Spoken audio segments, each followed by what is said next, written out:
2026년 3월 23일 사순 제5주간 월요일입니다. 제1독서 다니엘 예언서 13장 41절에서 62절의 말씀입니다. 그 무렵 회중은 수산나에게 사형을 선고하였다. 그때 수산나가 크게 소리 지르며 말하였다. 아, 영원하신 하느님, 당신께서는 감추어진 것을 아시고 무슨 일이든 일어나기 전에 미리 다 아십니다. 또한 당신께서는 이 자들이 저에 관하여 거짓된 증언을 하였음도 알고 계십니다. 이 자들이 저를 해치려고 악의로 꾸며낸 것들을 하나도 하지 않았는데 저는 이제 죽게 되었습니다. 주님께서 수산나의 목소리를 들으셨다. 그리하여 사람들이 수산나를 처형하려고 끌고 갈 때 하느님께서는 다니엘이라고 하는 아주 젊은 사람 안에 있는 거룩한 영을 깨우셨다.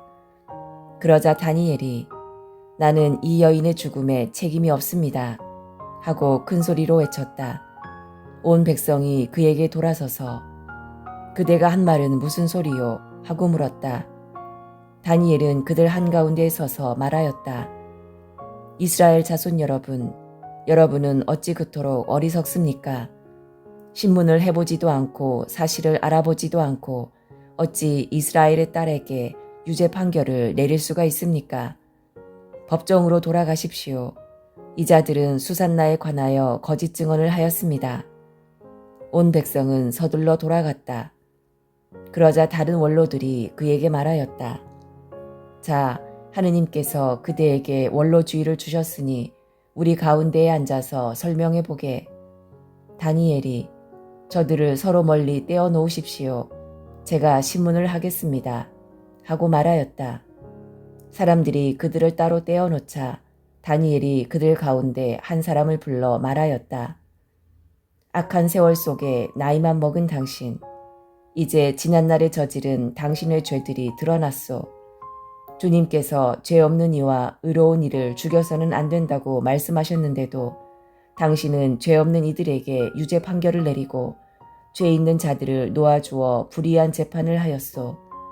자, 당신이 참으로 이 여인을 보았다면 그 둘이 어느 나무 아래에서 관계하는 것을 보았는지 말해보시오. 그 자가 유향나무 아래요 하고 대답하였다. 그러자 다니엘이 말하였다. 진정 당신은 자기 머리를 내놓고 거짓말을 하였소. 하느님의 천사가 이미 하느님에게서 판결을 받아왔소. 그리고 이제 당신을 둘로 베어 버릴 것이오. 다니엘은 그 사람을 물러가게 하고 나서 다른 사람을 데려오라고 분부하였다. 그리고 그 자에게 말하였다. 유다가 아니라 가나안의 후손인 당신, 아름다움이 당신을 호리고 음욕이 당신 마음을 비뚤어지게 하였소. 당신들은 이스라엘의 딸들을 그런 식으로 다루어 왔소. 그 여자들은 겁에 질려 당신들과 관계한 것이오. 그러나 이 유다의 딸은 당신들의 죄악을 허용하지 않았소. 자, 그러면 관계하는 그들을 어느 나무 아래에서 붙잡았는지 나에게 말해보시오. 그 자가 떡갈나무 아래요 하고 대답하였다. 그러자 다니엘이 말하였다. 진정 당신도 자기 머리를 내놓고 거짓말을 하였소. 하느님의 천사가 이미 당신을 둘로 잘라 버리려고 칼을 든 채 기다리고 있소. 그렇게 해서 당신들을 파멸시키려는 것이오. 그러자 온 회중이 크게 소리를 지르며 당신께 희망을 두는 이들을 구원하시는 하느님을 찬미하였다. 다니엘이 그 두 원로에게 자기들이 거짓 증언을 하였다는 사실을 저희 입으로 입증하게 하였으므로 온 회중은 그들에게 들고 일어났다. 그리고 그들이 이웃을 해치려고 악의로 꾸며낸 그 방식대로 그들을 처리하였다. 모세의 율법에 따라 그들을 사형에 처한 것이다.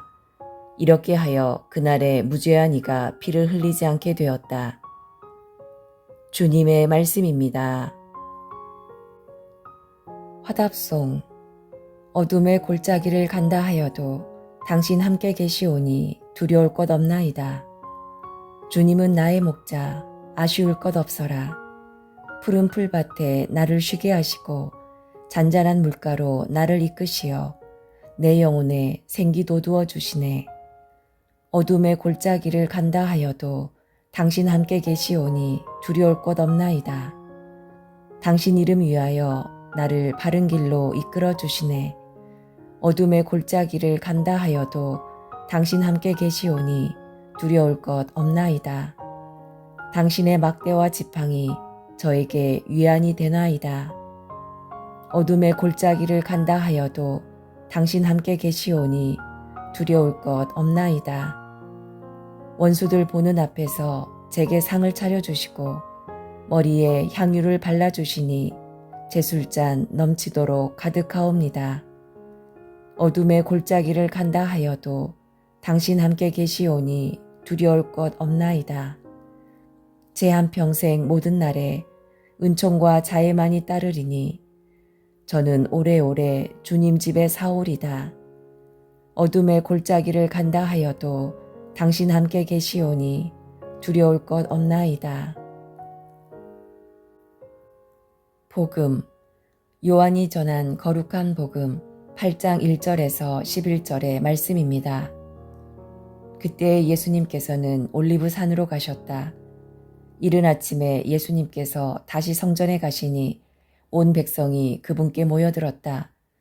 그래서 그분께서는 앉으셔서 그들을 가르치셨다. 그때 율법학자들과 바리사이들이 가늠하다 붙잡힌 여자를 끌고 와서 가운데에 세워놓고 예수님께 말하였다. 스승님, 이 여자가 가늠하다 현장에서 붙잡혔습니다. 모세는 율법에서 이런 여자에게 돌을 던져 죽이라고 우리에게 명령하였습니다. 스승님 생각은 어떠하십니까? 그들은 예수님을 시험하여 고소할 구실을 만들려고 그렇게 말한 것이다. 그러나 예수님께서는 몸을 굽히시어 손가락으로 땅에 무엇인가 쓰기 시작하셨다.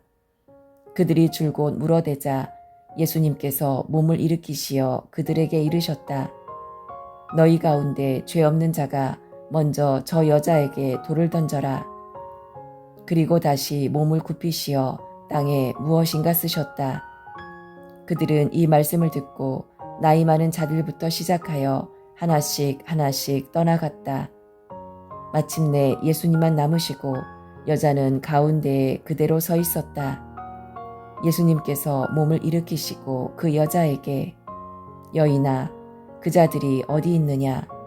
너를 단죄한 자가 아무도 없느냐? 하고 물으셨다. 그 여자가 선생님, 아무도 없습니다. 하고 대답하자 예수님께서 이르셨다. 나도 너를 단죄하지 않는다. 가거라. 그리고 이제부터 다시는 죄짓지 마라. 주님의 말씀입니다. 오늘의 묵상. 우리는 삶에서 선택을 끊임없이 마주합니다. 일상에서 부딪히는 작은 선택부터 인생을 좌우할 수 있는 굵직굵직한 선택까지 우리 삶은 선택의 연속입니다. 오늘 복음에서 예수님께서도 중대한 선택 앞에 서십니다. 율법학자들과 바리사이들은 가늠한 여인을 데려와 율법에서는 돌을 던져 죽이라고 하였다고 말하며 예수님의 생각을 묻습니다. 그러나 예수님께서는 율법 대신 사랑을 선택하십니다.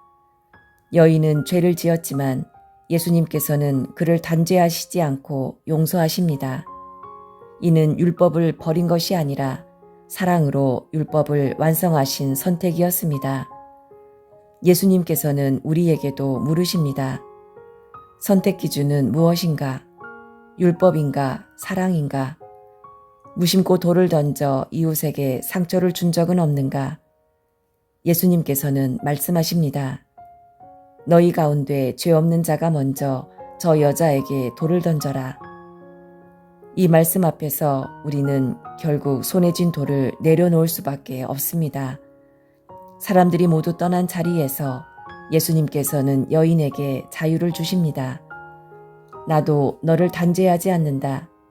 다시는 죄짓지 마라. 이 말씀은 죄의 무게에 눌린 우리 모두를 향한 용서의 선언입니다.